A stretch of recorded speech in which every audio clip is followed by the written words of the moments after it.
Hello and welcome to 5 Minute Math. Today we are looking at the TEKS tool strip diagram, focusing on part-whole relationships with a problem related to TEKS 4.9b, and we will solve it in 5 minutes or less. If you haven't done so already, please go ahead and take a moment to pause the video, work this problem out on your own, unpause it, and we will look at our answers together. So we've got Marcus recording the number of books his classmates read, and we've got a dot plot here. And look at our question. We need to find the fraction of students that read more than 3 books. And so this is going to be a part, but actually it's going to be 3 different parts kind of put together. And so we need to figure out our fraction. So our fraction is going to be numerator and denominator. So this one is going to be more than 3. I'll use the greater than 3. So I'm looking at 4, 5, and 6. You can't include 3 because 3 is equal to 3. 3 is not greater than 3, but 4 is greater than 3, 5 is greater than 3, 6 is greater than 3. But remember, our denominator is always the total. So let's go ahead and build a strip diagram to find that total. And that's going to be helpful for us when we build our fraction as well, because we can show that as part-whole relationship. So what I want to do is I'm going to just draw a long bar here. I'm going to cut it into, there's 6, so I'm just going to cut it into 6 pieces. And I'm not worried about making them proportional at this point. Okay, so number of books read. And so what I want to do is I want to put number of books, 1, 2, 3, 4, 5, 6. I'm going to put them up on top just to kind of keep track of them. And I'll put the actual quantities inside, and you'll see why I need the numbers on top in just a moment. So I've got 1, 2, 3, 4. All right, so 4 students read 1 book. 1, 2, 3. 3 students read 2 books. 1, 2, 3, 4, 5.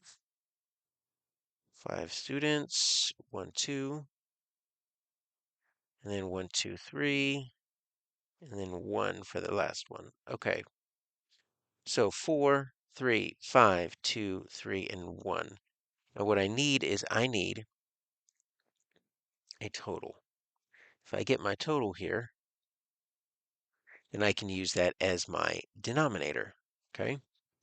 And so I need to add 4 and 3 and 5 and 2 and 3, 1. So let's go ahead and add those up. 4, 3, 5, 2, 3, 1. I'm looking for tens. So 1 and 4 make 5, 5 and 5 make 10, 13, 15, 18. Okay, so my total is 18.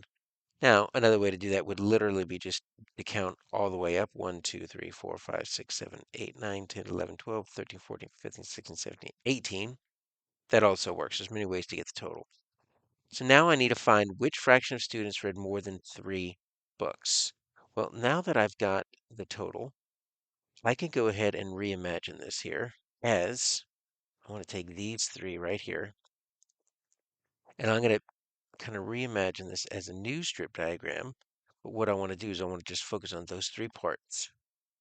Those that read 4, 5, or 6 books, and I'm going to go ahead and make them fractions. So 2 out of my 18 classmates read 4 books.